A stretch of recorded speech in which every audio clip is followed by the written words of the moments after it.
I wanted to come make a video this evening about finances again. I haven't posted one in a while.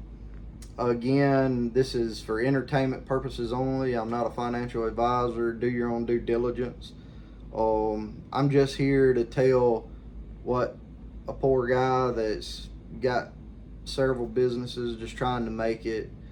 I say I got several businesses, they all tie together. Just I split it so that um, if something happens and I get sued, they don't take everything. Some things aren't tied really together, but any which way, I still believe that you should try to put 10 to 20% into a retirement account if you possibly can in your life. You need to get your debt under control first. If you're like me, I'm always gonna have debt. I'll probably never be debt free. I would love to be debt free at some time in my life, be able to just buy whatever equipment I need to run, but I don't see me being able to go buy $100,000 piece of equipment without a loan, for 3 or 4 years or whatever, having an $800, $1,000 payment or something. That's just part of my life. I don't think I'll ever be there. And if you're not, that's perfectly fine. I do believe that you shouldn't go buy a brand new car if you can't put 20 to 30% down and then be able to pay it off within 2, 3, 4 years. You shouldn't be making a car payment for 7 years. Not unless, the only way I would say that is if it's a business expense. I still don't believe in it because it's a highly depreciating asset. But if you do, try to pay it off that quick. The only other way I would say do that is if you're the person like me. If I went and bought a brand new vehicle, if it was a good vehicle, not a lemon or anything like that, or having trouble, just too expensive to operate, you can make bad decisions and things like that happen. I bought a truck and I wouldn't say it was a lemon, but it was just too expensive to operate. Stuff happened in life and all that, and I was like, I was doing it for a business, driving, and I sold it because I had a $1,200 a month payment when I was working. That was fine. Insurance was $200 a month. A tag cost about $100 or so a month. It was a very expensive vehicle. It was $1,500, and this was 2018. I didn't really make money. I bought it. I thought that me doing the work, I was fine with not actually making a profit. I was driving, hauling stuff for people, and I would think I was doing a little better than break even, but then all that dried up when COVID hit and everything, and boom, gone, overnight. So when COVID hit, the good thing about it was I bought the truck for like 62. I think I had 70 in it because I did some modifications to it and all. I sold it for like 64. I had it 3 years, put 60,000 miles on it. I pretty much put 40,000 miles on it the first year I had it. I bought it in like May, and then by August I had 40,000 miles on it. But I did that and I sold it. I got out from under it. I was good. I was happy. Relieved stress off of me, like stress unbelievable. But I don't believe you should do that if you have a house. I think a house should only be maybe a quarter of what your income is. Same way with a vehicle. If you buy a used vehicle, the whole value of your vehicle should be somewhere around 5 to 10% of your income, unless you got the money saved up just for a vehicle. Like you're saving $100 every paycheck. Me, I go buy $5,000, $10,000 trucks. I may have 3 or 4 of them. I'll keep them, use them. I'll go upgrade. I'll sell a couple. I may buy me a new one, sell my older ones, or pull the engines, transmissions out of them and sell them that way if I can get more money. It doesn't matter to me. Whatever yields more money, you know. If they're beat up or whatever, or keep them for a farm truck, it don't matter. But do that. You don't have to have a brand new vehicle. You got to think about it. If this vehicle is costing you money, don't get it. Don't use it. It's keeping up with the Joneses. It'll cause you a lot of struggle and heartache. Same thing with your clothes. This is a work t-shirt. I've had this thing for like 5, 6, 7 years. I got stains all over this one and everything. I'm not saying don't have nice things. You know, you figure out what makes you happy in life and have one, maybe two things. Don't go overboard with it blowing money. But you can't say, well, I like nice clothes. I like a nice vehicle. I want a nice four-wheeler. I want a nice bass boat. I want a camper, a four-wheeler, side-by-side, tractor. You can't have all that at one time. You got to pick and choose. Like, have you a good, reliable vehicle? I'm not saying buy a crappy vehicle. It's going to break down on you and you're going to be late for work and you're going to get fired. Like, you need a nice vehicle. But you can buy $5,000, $10,000 vehicles. Most people don't drive that far to work. If you're driving an hour or 2 hours a day, you may need to move, or you need to get paid real well, because if you're working 8 hours a day and you're driving 1 or 2 hours, 1 hour each way, that's 10 hours of work a day. And if they're paying you $10 an hour, you're going in the hole, you know. But do that. Make sure your house and all's good. Don't overspend on clothes, eating out, all that kind of stuff. The whole goal with money is to see how much you can retain. That's part of it. You got to retain your money. You can't just be blowing it. I also believe in giving. I honestly do. My giving a lot of times is I'm giving people a job and letting them work and do stuff. I know some people don't think that's giving, but I honestly believe it is. I try to be around people and show them how to be nice and all that kind of stuff. Not cuss, talk dirty, don't do drugs and drinking, tobacco, or anything like that. You know, I'm not saying any of that stuff is just god awful and you shouldn't be doing it, but I try to lead by example, you know. Like, I mean, I'll tell a dirty joke or whatever. I may have a beer or something, but alcohol does not run my life. Little Debbie does. I mean, I like snack cakes. You can tell by my fat jaws here. Tobacco, don't care about it. I tried it when I was little, didn't care for it. Some people think I do because of my face, but that's just Bell's palsy. Or my fat jaws. They're like, man, you look like you dip and all. No, I don't dip, smoke, none of that. Don't care about it. Same with alcohol. Don't really care about it. I do drink a beer, but to me it makes my kidneys and all feel better, makes me feel lighter. I don't drink all the time. I'm not saying that. Like, I might get a 12-pack and it lasts me a month, you know, but that's about all I do on that kind of stuff. But like I said, Little Debbie, ooh, me and her's got a hot date every night. But you do that, you try to hold on to as much money as you can. I believe in, and like I was saying, I believe in putting about 10 to 20% in a retirement account if you can.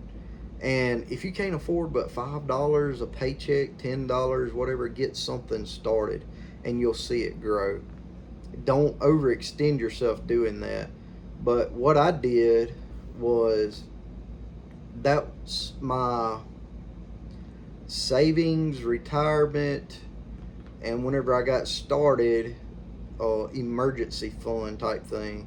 Like, I try to keep $1,000 or so for emergencies, and I got some credit cards, and I'll use it for emergencies. Like, I'm not going to buy clothes because I got a stain on it. Like, no, that's not an emergency or whatever. It's if your washing machine dryer breaks or whatever, you know. But my logic behind putting it in the stock market or whatever was, I can take this money, I can put it in there, and I can make about 10% a year on it. Yes, if I need to pull it out, it may take me 3 days to a week, but I have enough money, hopefully, to get me by. Now, I have more than $1,000 now. I believe in having a month or 2 months of expenses. I believe you should have enough money in your checking account. Like, if you make $2,000 a month, you should maintain at least $2,000 a month in your checking account at a minimum. I'm not saying you can't have more, but at a minimum. That way, you don't have to worry about, hey, the electric bill's coming out. Am I going to have the money to pay for it? Hey, the water bill's coming out. Am I going to have the money to pay for it? So on and so forth. I believe in having multiple accounts. I believe in setting up LLCs with different accounts with EIN numbers and all that to protect your money and your assets. Say somebody freezes my personal checking account, and I got 5 checking accounts because I got my income, then it splits up and goes into savings, and I got house bills and fund money or whatever. Some people will have different accounts for that. Well, if they freeze one, they can freeze all 5. But if you got them in LLCs and all, they're their own entity. It's not really mine. It is the business's money, And you have to treat it that way. Like, you put money in, have a legitimate business. I'm not talking about faking stuff or whatever, like, I mean, it can be like a hobby business, but you say it's a business, and if the government says you're a hobby and you can't claim tax credit because you lose money on it, it is what it is, but keep it running, But you got a lawnmower, say you got a grass cutting business. Don't try to rip the government off if all you're doing is cutting your grass. Now, if you cut your neighbor's grass and 2 or 3 other people, do it. Have you an LLC, put the money in there. Let's say you make $100 from cutting this yard. You put the $100 in there. You pay yourself $20 for cutting grass, just like you'd pay anybody else. You pull it out and you pay yourself, and then the rest of the money goes to making your lawnmower payment, changing your blades, you're buying gas, buying oil, all that. When you cut your grass, you should pay the LLC and then pay yourself back out of it. Or you can say, all right, well, I'd have charged $100 to anybody else and I'd have paid myself $20, so you just charge yourself 80. But however you want to do it, I don't really care. But try to do like that, and it's a way to save money, get money straight out of your pocket and get it there, and you got money here and there and everywhere, and bill invoices and all. It all comes back on that. But if you'll do that, it'll help you. It'll get you going a long ways, and just get your finances and right. And you got your 20% for your retirement put in the stock market and all. I believe you should take another 20% to invest in yourself to make more money, at least, if you can. This is sort of end goal. I'm not saying when you watch this and you're upside down, you're struggling, you got to do it now. But if you put your mind to it, you can. Because there's 2 ways to hold on to money. Either you can cut the fat, get rid of everything that isn't necessary. You make $2,000 a month, you're spending $2,000 a month. Well, you don't need internet, Netflix, Hulu, whatever. You don't need to go get that ice cream and hamburger, all that kind of stuff. You eat ham sandwiches if you got to. You can do that and make it go from $2,000 you're spending to $1,600, we'll say. But you got $400 right there. There's your 220%, I think, or is that 120%? Whatever. But yeah, it's 120%. So there's your money for your retirement. Well, if you can't cut anything really, you can always get another job or something. Now, if you're already working 2 or 3 jobs, you need to figure out how to make yourself more valuable. You need to get some sort of training or whatever. You can watch YouTube right here and learn how to do anything and get good at it. Practice it. If all you're doing is working, I'm not knocking anybody whenever I say anything like this, but just generic terms, just understand that's what I mean. Like if all you're doing is working a convenience store or the drive-through at McDonald's or something like that, and you're making 10, 12, $15 an hour, and that's not enough money for you, well, if you're working 40 hours a week, try to work more with them, or go to a different store and be like, hey, look, I'm working over there. That's my main job, and I'll work for you when I'm not working there. You know, there's a lot of places that'll let you do like that. Go to Walmart, I don't know, wherever. But if that ain't enough for you, you got to learn and make yourself more valuable.